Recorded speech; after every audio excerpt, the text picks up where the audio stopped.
ऐसा एसो वंचनो यारो ऐसो वंचन यारो सर्व पाव प्रणाशनो मंगलाणं च सर्वेशं परमं होई मंगलम् शासनाय श्री महावीर भगवान की आचार्य ग्रोवर श्री विद्यासागर जी महाराज की आचार्य ग्रोवर श्री अभिनंदन सागर जी महाराज की आचार्य ग्रोवर श्री विपुल सागर जी महाराज की जय धर्म पूज्य वैज्ञानिक सत्याचार्य गुरु निर्वसागर जी महाराज की समस्त आचार्य संघ की जयकारा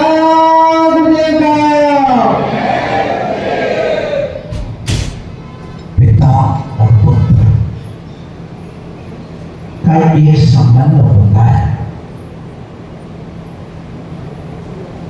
वो संबंध सिर्फ मनुष्य पर्याय में होता है। आज फादर्स डे है और फादर्स डे में सोनोना नाम का एक व्यक्ति जिसके पिता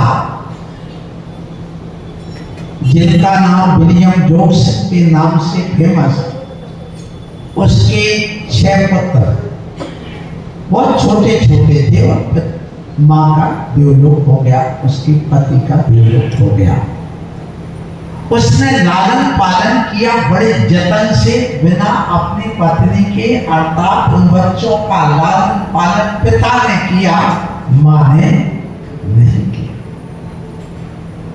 तो उनके मन में आया, सोनोना के जो बड़ा पुत्र था, कि मेरे पिता ने हम लोगों को कैसी गरीबी में, कैसी परेशानी में पाला पोसा, इसलिए अपने पिता के लिए एक दिन समर्पित कर देना चाहिए।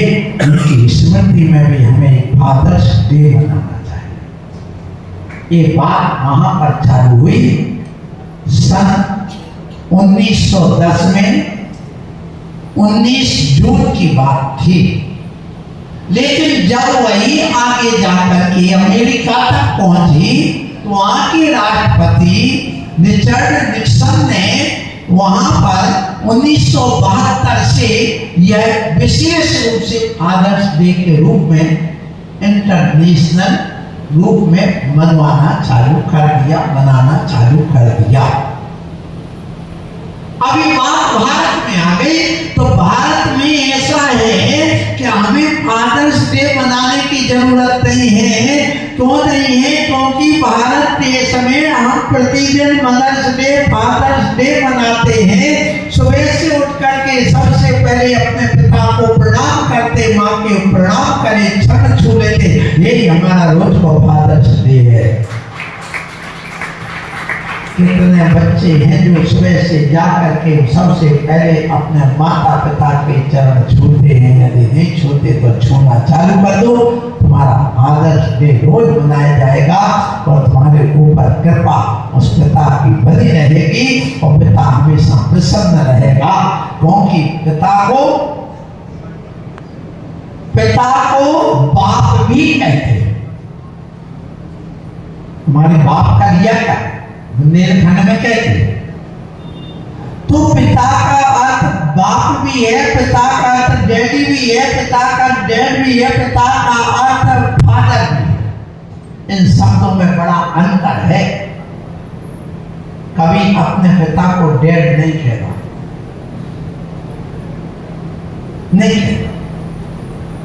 फादर भी नहीं कहना, हमेशा पिताजी कहिए। हाँ, डैडी कहते हैं, ये भी एक अलग शब्द है। डैडी और डैडी का तो जमाना आ गया ना, आज करो क्या। इसलिए अपने पिताजी को पिताजी कहिए, भारतीय संस्कृति में बाप कहिए, बाप सबसे ज्यादा बलशाली शब्द है, प्रभावशील शब्द है। और डैडी नहीं, डैड नहीं, फादर फिर भी चल जाएगा। तो आज इस संकट लीजिए कि हम अपने पिताजी को कभी डैडी या डैड नहीं कहेंगे, क्योंकि हम जिंदा बाप को मारना नहीं चाहते, हम अपने बाप के बबूते पर रहना चाहते हैं। इसलिए ध्यान रखिएगा, वो बाप कैसा होता है। सुनो, 100 बेटे पर एक बाप भारी होता है, डैडी भारी नहीं होता, डैड भारी नहीं होता। लेकिन 10 बेटों पर एक बाप भारी होता है, और 10 बाप पर एक हवलदार भारी होता है, और 10 हवलदार पर एक पुलिस भारी होता है, और 10 पुलिस पर एक यहाँ पर थानेदार हावी होता है, और 10 थानेदार पर एक हमारे यहाँ पर जो कहते एसपी भारी होता है, और 10 एसपी पर एक आईजी भारी होता है, और 1000 आईजी पर हमारा एक राष्ट्रपति भारी होता है। इसलिए राष्ट्रपति हमारा सबसे बड़ा नागरिक माना जाता है।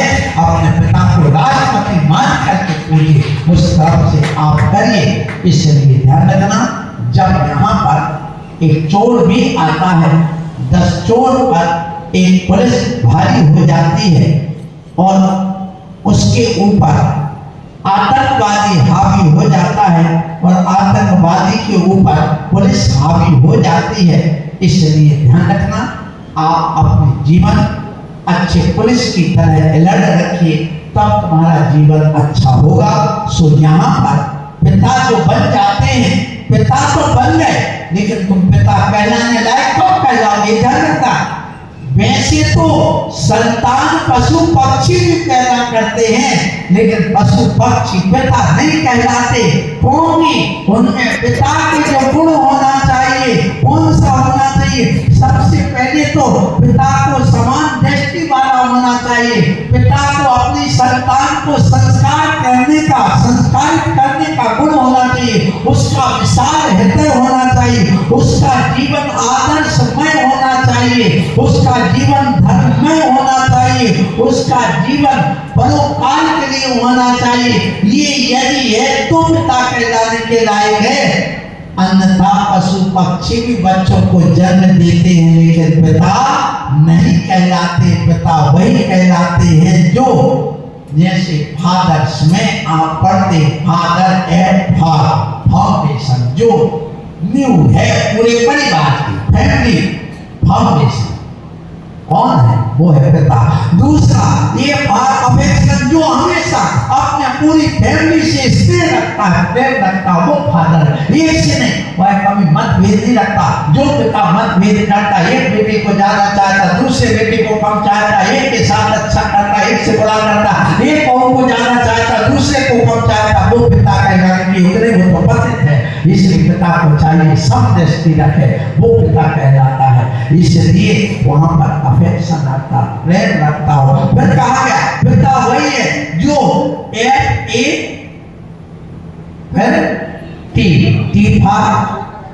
ट्रस्ट बनाता हो, अपना अर्थात विश्वास रखता हो अपने आप में, वह सब पर विश्वास रखता हो, अपने पत्नी पर, अपने पिता पर, वो पिता भी पिता पर, बच्चों पर जो विश्वास लेकर के चलता है, जो मैनेजमेंट लेकर के चलता है, वो एक पिता होता है। और इसके बाद में ऑनेस्टी मतलब जिसके अंदर ईमानदारी है।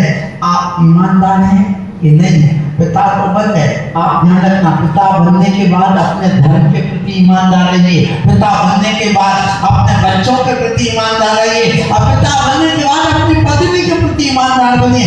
यदि तुम पत्नी के प्रति ईमानदार नहीं हो, अर्थात तुम दूसरी पराई नारी से संपर्क रखते हो, तो तुम पिता कहलाने के लायक नहीं हो। अपने पत्नी पर भी विश्वास रखिए, और इसके अलावा उसको भी विश्वास में रख करके संतुष्ट बना करके रखिए। फिर कहा गया आप प्रोत्साहन दीजिए अपने उन परिवार को, और प्रोत्साहन देकर के फिर आप उनको अपने ईमानदारी दिखाइए, जिम्मेदारी दिखाइए, तब जाकर के तुम्हारे परिवार अच्छा बनेगा, अन्यथा नहीं बन पाएगा।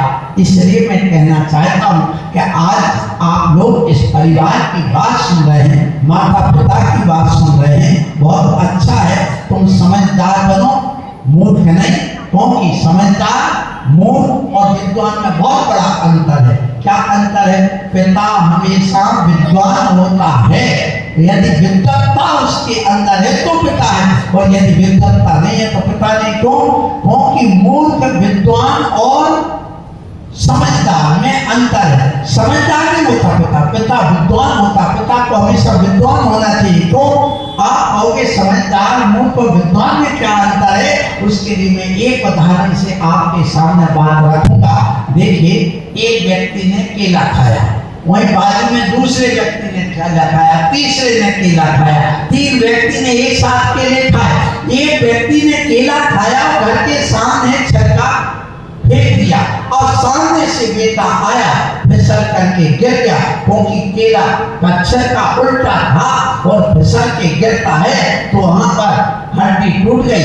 अब देखिए, केला को खाया था, लेकिन जमीन पर सामने रोड पर फेंक दिया, गंदगी हुई, बेटे के हाथ पैर टूट गए। अब दूसरे ने केला खाया, और केला खा करके उसने डस्टबिन में वह डाल दिया, तो वो एक व्यक्ति हो गया, वो हो गया विद्वान। अब देखना, तीसरे व्यक्ति ने केला खाया। अब केला खाने के बाद में अब उसने वही गाय खड़ी थी उसके मुंह में दे दिया। अब बताइए, तीनों में अंतर क्या रहा? बहुत बड़ा अंतर है। केला तो तीनों ने खाया, लेकिन तीनों ने खाने के बाद में अलग अलग प्रक्रिया सामने पेश की। एक व्यक्ति ने केला खाया, केला को रोड पर फेंका, वो हो गया मूर्ख। जिसने केला खाया, डस्टबिन में डाला, वो हो गया समझदार। और जिसने केला खाया, गाय को खिला दिया, वो हो गया विद्वान। इसी प्रकार से तीनों में अंतर है। तो अब पिता के लिए विद्वान बनना चाहिए, पिता के लिए समझदार भी बनना चाहिए, लेकिन कभी मूर्ख नहीं बनना चाहिए। आप बने हैं तो विवेक रखिए।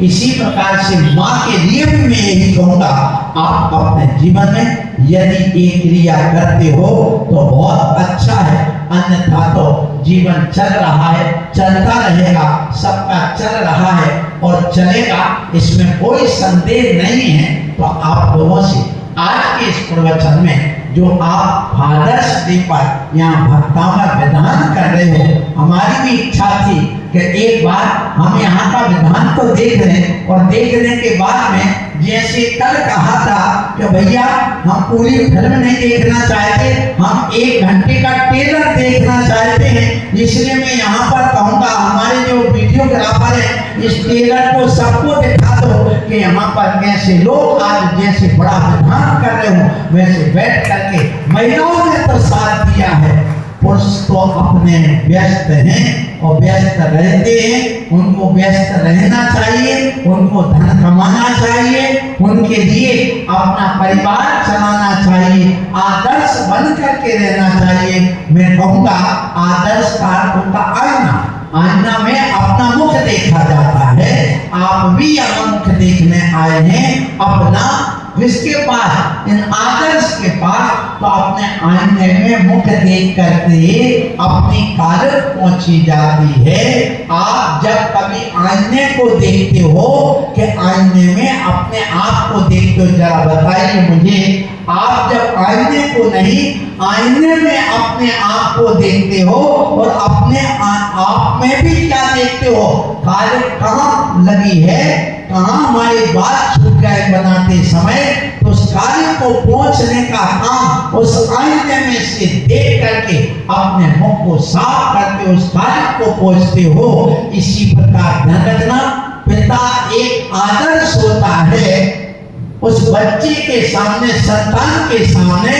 तो आप अपना ऐसा आदर्श प्रस्तुत करें कि आपके जीवन रूपी इस दर्पण में वे अपने दोष देख करके संतान अपने दोष को निकाल सके तो तुम आदर्श हो। और यदि बच्चे के सामने तुम कलंकित होकर के शव काले पूछते हो, यदि शव घंटों मोबाइल चलाते हो, शव सिगरेट पीते हो, शव शराब पीते हो, शव आप रात में खाते हो, शव यदि दुनिया के गलत संबंध रखते हो, तो बताओ आप आदर्श कहलाओगे क्या? बिल्कुल भी नहीं। इसलिए हमेशा पिता बने हो तो आदर्श प्रस्तुत करके उनके सामने पेश होइए, तब तुम पिता कहलाने के काबिल हो, अन्यथा नहीं।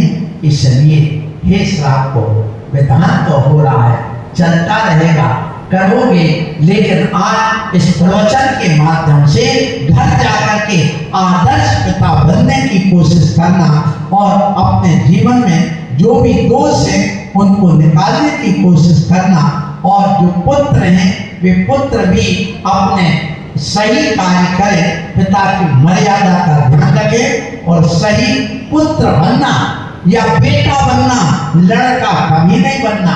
क्योंकि आज ये हमारा लड़का है, लड़का कभी कहना नहीं, क्योंकि बेटा में, पुत्र में, संतान में और लड़का में जमीन और आसमान का अंतर है। क्या अंतर है ये भी सुनो। पुनाति आत्मान परिवार पवित्रीकरोति इति पुत्र। जो अपनी आत्मा को पवित्र करे, जो अपने परिवार को, कुल को पवित्रीकरण, पुत्र को पवित्र करता है, वो कुल को पवित्र करने वाला कौन कहलाता है? पुत्र वही है जो अपनी आत्मा को पवित्र करे, अपने कुल को पवित्र करे, कुल में 4 चांद लगाए, कलंक ना लगाए। ये ध्यान रखना, अपने कुल की रक्षा के लिए वह अपने जीवन को दांव में लगा दे, अपने कुल को अपनी रक्षा के लिए दांव में ना लगाए, वो है पुत्र। और फिर इसके बाद में आता है कौन? पुत्र के बाद में आता है संतान, जो अपने परिवार की, पिता की, कुल की संतति को आगे बढ़ाए, वह कहलाता है संतान। जो संस्कार से युक्त हो वह है संतान। जो अपने सिद्ध की यात्रा में अपने कदम बढ़ाए वो है संतान। ऐसी संतति अपने परिवार की चलाते हुए वो सिद्ध की यात्रा करे, वो संतान कहलाती है। फिर आता है कौन?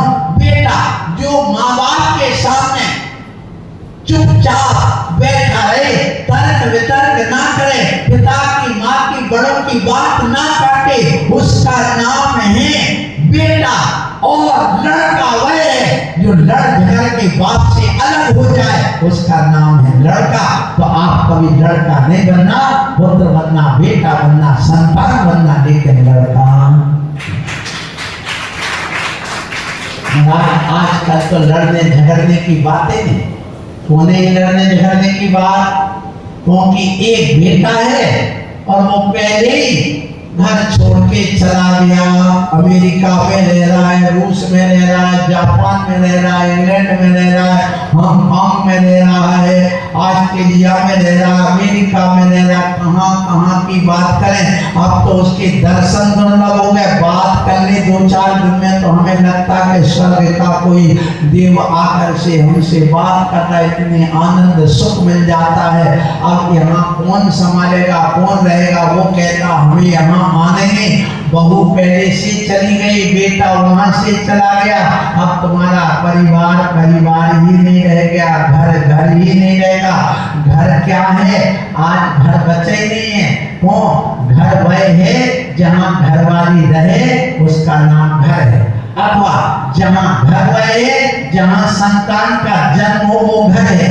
घर वही है जहाँ पर भोजन बना, उसका नाम घर है। घर वही है जहाँ शादी विवाह हो, उसका नाम घर है। घर वही है जहाँ पर रिश्तेदार आकर के महोत्सव मनाए, उसका नाम घर है। जहाँ पर तुम अपने परिवार के साथ बैठ करके मौज मस्ती करो, उसका नाम घर है। लेकिन आज घर इसलिए घर नहीं बचा है क्योंकि तुम्हारी शादी घर में नहीं होती, आज गार्डन में होती है। इसलिए घर में घर वाले जहाँ पर मौत हो उसका नाम घर है। क्या तुम्हारी मौत घर में होती नहीं? आज मौत कहाँ होती है? अस्पताल में होती है, इसलिए घर नहीं बचा। आप भोजन कहाँ करते हो? क्योंकि घर में भोजन बना के किया जाता। आज घर में भोजन नहीं हो रहा, होटलों में भोजन हो रहा, इसलिए आपका घर घर नहीं रहेगा।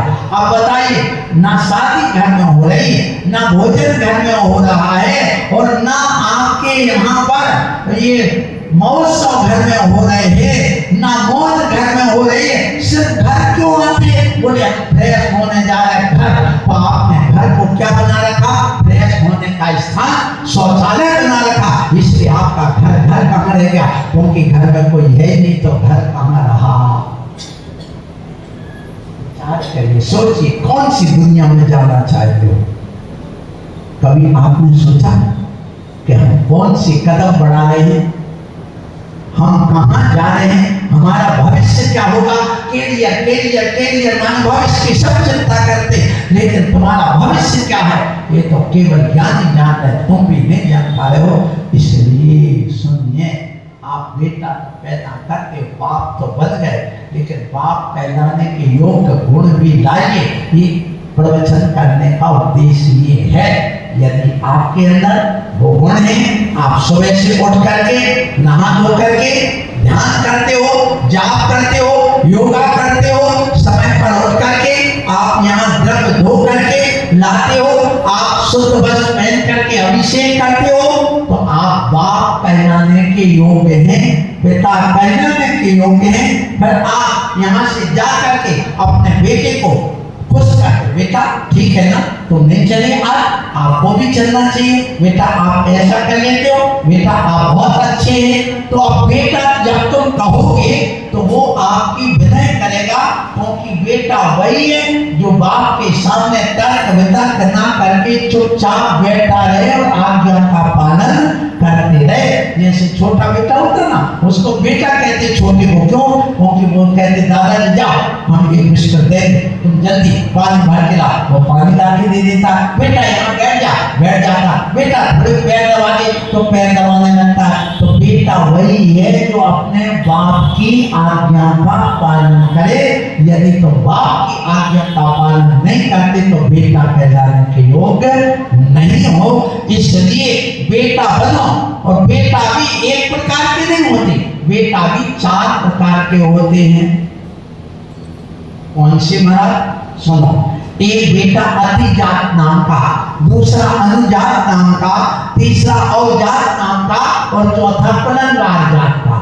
देखिए, अतिजात नाम का बेटा वह है जो अपने माँ बाप की जो संपत्ति है इज्जत में और अति करता जाए, बढ़ाता जाए, वो अतिजात नाम का बेटा कहलाता है। अनुजात नाम का बेटा वो है जो माँ बाप के अनुचर होकर के चलता है, जितनी संपत्ति थी, जितनी इज्जत थी, उतनी बढ़ा के रखता, वही दुकान वगैरह चला रहता है, ना बढ़ाता है ना घटाता है, वही कहलाता है अनुजात नाम का। और तीसरा अवजात नाम का बेटा वो है तो धीरे धीरे बाप का एक मकान बेचता, दूसरा मकान प्लाट बेचता, थोड़ा सोना बेच देता, थोड़ी फैक्ट्री कर लेता, थोड़ी दुकान चले लेता, अपने बेटा बेटी की शादी कर लेता है, और धीरे धीरे वह संपत्ति को घटाता जाता है। वह कहलाता अवजात नाम का बेटा। वो कुलंगार जात का बेटा वह है जो कुल में आग लगा दे, रावण जैसा इज्जत बिल्कुल मिट्टी में मिला दे, दारू पीने लगे, वेश्यावृत्ति करने लगे, और यहाँ आके लड़ाई झगड़े करने लगे, माँ बाप की आज्ञा का पालन आदि ना करे, वह कहलाता है कुलंगार। इसलिए अब थर्मामीटर लगा के देखो तुम कौन से बेटे हो।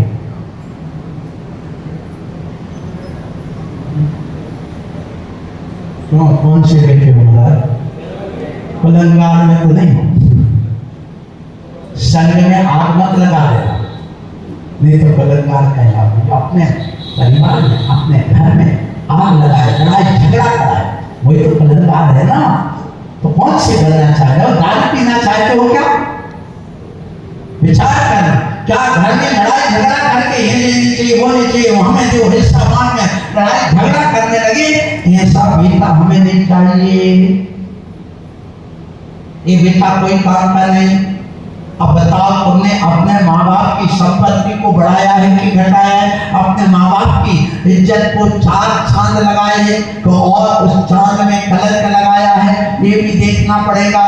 क्या तुमने अपनी वृद्धि कितनी की है? तुम्हारे कारण से बेटा जाना जा रहा है या बेटे के कारण से तुम जाने जा रहे हो?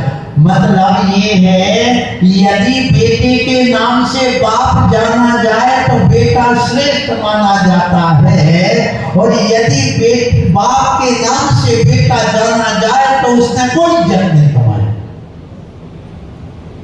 जैसे आप आचार्य विद्यासागर जी को नाम जानते हो, सुनते हो। अब विद्यासागर जी को जानते हो, उनके बाप को जानते, बोलो।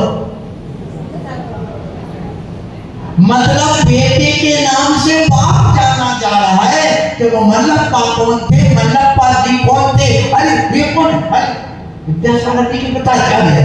अच्छा, उनको कोई नहीं जान रहा था, लेकिन विद्यासागर जी को सब कोई जान रहे थे।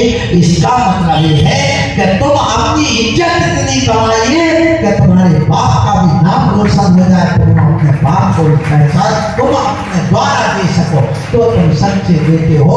आप वास्तव में अति जात नाम के बेटे हो, पलंगार के मत बनो। ये आज के इस प्रवचन के माध्यम से तो ये कहना चाहता हूँ। जो व्यक्ति अपने पिता को, अपने परिवार को प्रसन्न खुश रखता है वह महान होता है। इसके संबंध में कल और बात करूंगा।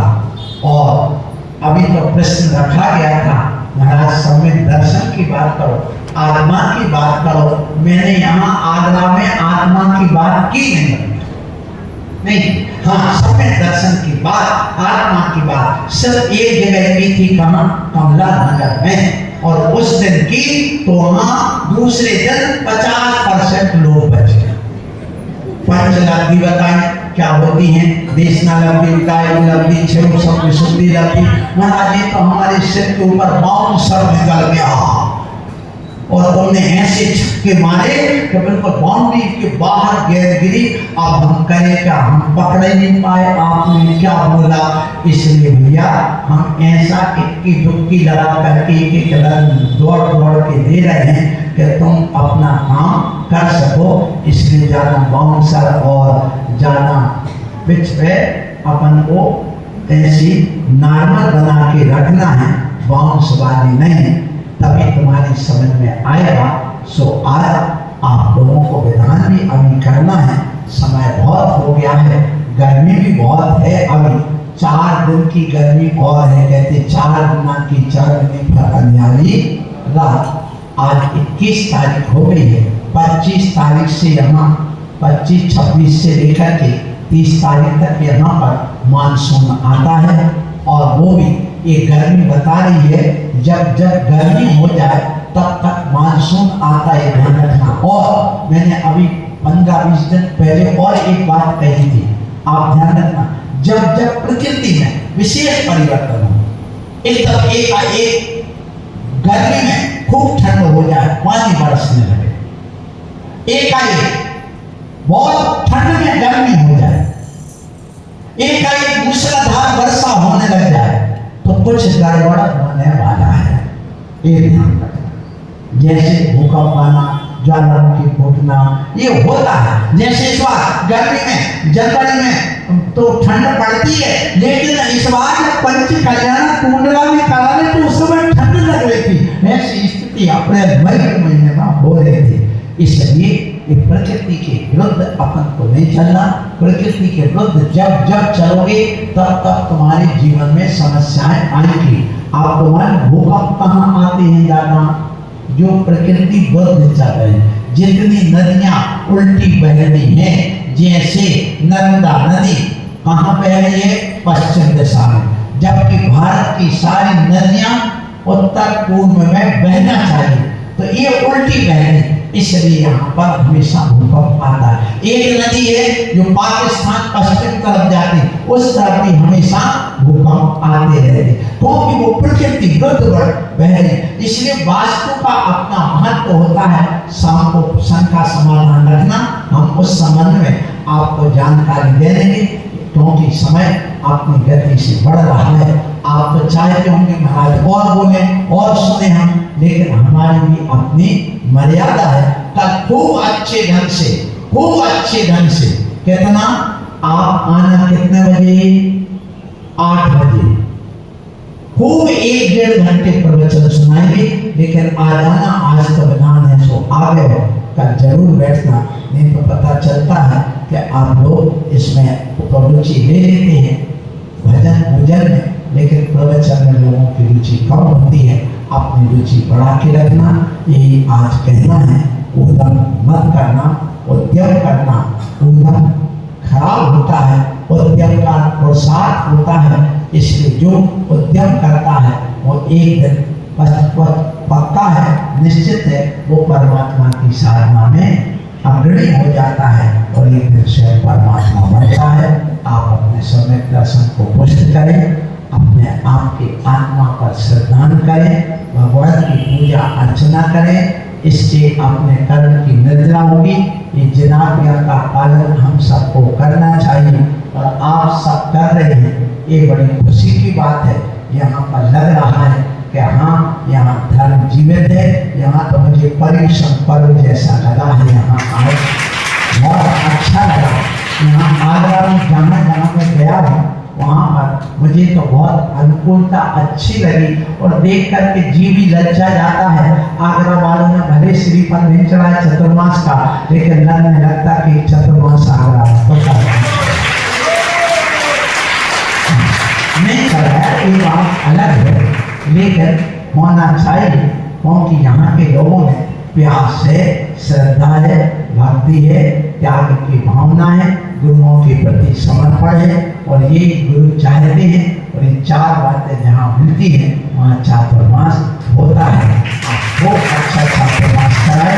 जो शादी आए आपको खूब संस्कार दिए हैं। मेरा चातुर्मास तो इस बार फिर सो चुका है, फिरोजाबाद में है और फिरोजाबाद में एक चातुर्मास कर चुके हैं, क्योंकि उन्हें चातुर्मास का स्वाद चख लिया है कि क्या होता है चतुर्मास, वो क्या मिलता है महाराज से चातुर्मास में। आपको अभी वो स्वाद नहीं आया, आ जाएगा तो आप भी हर साल पीछे पड़ जाओगे, मुझे पता है। सो ये ईदगाह है, यहाँ पर आपका अच्छे ढंग से जीवन अच्छा हो। विशाल मंदिर है, विशाल पाषाण भगवान की प्रतिमा, इतनी बड़ी सफेद पाषाण की तो मैंने पहली बार चमत्कार देखी है। इसको नमस्कार करता हूँ और वाणी को राम देता हूँ। बोलो महावीर भगवान। जय